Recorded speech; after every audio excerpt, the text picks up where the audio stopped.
to my channel, but today you're trying. Oh, no.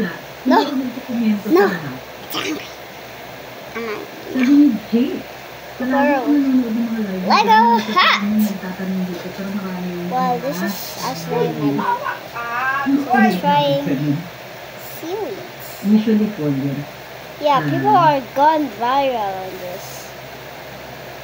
Sabi ni INC, hindi nakikialam ang tagapamahala sa usaping politika. Correct. They wanted to, yeah, I think that was pretty good. That's what they wanted to clarify. Uy, ugasi, sana ayos na. Uy, ayan, ha? Kaon rin na nimo. Dito lang. Ito. Ay. Inuwa na dito. Uy, di na yung itsuri lang, ha? Pero ang Wala ko iwan mo mo kan, ha? Dito lang ka mo kaon, dahil. Hugaw pa kayo na. Supa, upward grips. Isa-kinsa lang yung tasa na. Luwa na pamugpog niya. Kung sakali man nagkaroon ng desisyon na ganyan, ay para lang sa kanyang makasakit.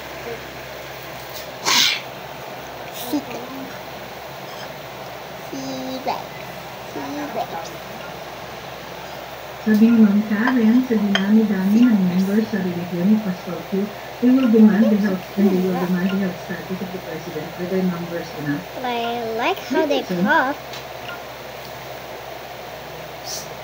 Sabi ni Ricardo Yamson, pinalaban kasi ng SMN na ay mga teroristang NPA na nagalit si Senator Risa at tatlong pong na makakaliwa. I don't think it's just that.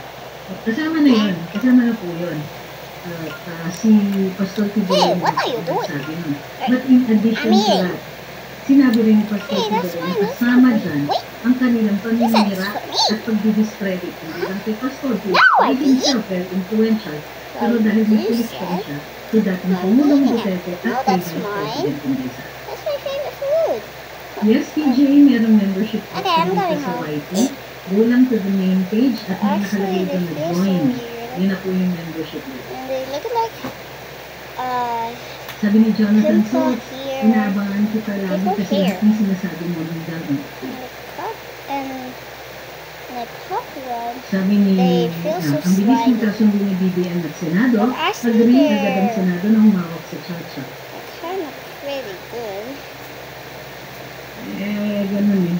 Actually, what? Sabi ni Ian, pag-ingayin natin ang mga tunay na issue, diversionary tactics ng mga yan, umpisahan natin sa health status at capacity ng Presidente.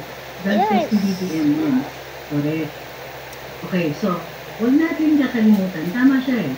Well, this is huwag natin kakalimutan. Kailangan, tanungin natin ang status ng ating leaders. Ano ba po, mayroong paratang dito? At kahit sabihin natin na ito ay sinasabi pa lang na may ganito, ay credible naman po yung nagsasabi. Walang requirement sa ating saligang batas na kailangan may ebidensya ang taong bayan na magsaka tungkol dito. Diba? May, pero, sufficient na may basis. Ngayon, ang basis na sinasabi, kaya napansin nyo, nagsalita yung PNP na wala po, walang ganon. Hey! But we need to wash it. Hey, you too. Hello, I'm Mr. Sea Grapes. I can eat them. Hey, don't eat it! Napansin ko yung Sea Grapes looks like a towel. nag-react ang PNP. Maybe it's a towel. Ang PIDEA, kasi hindi daw kasama sa drug list. Looks like my pasta.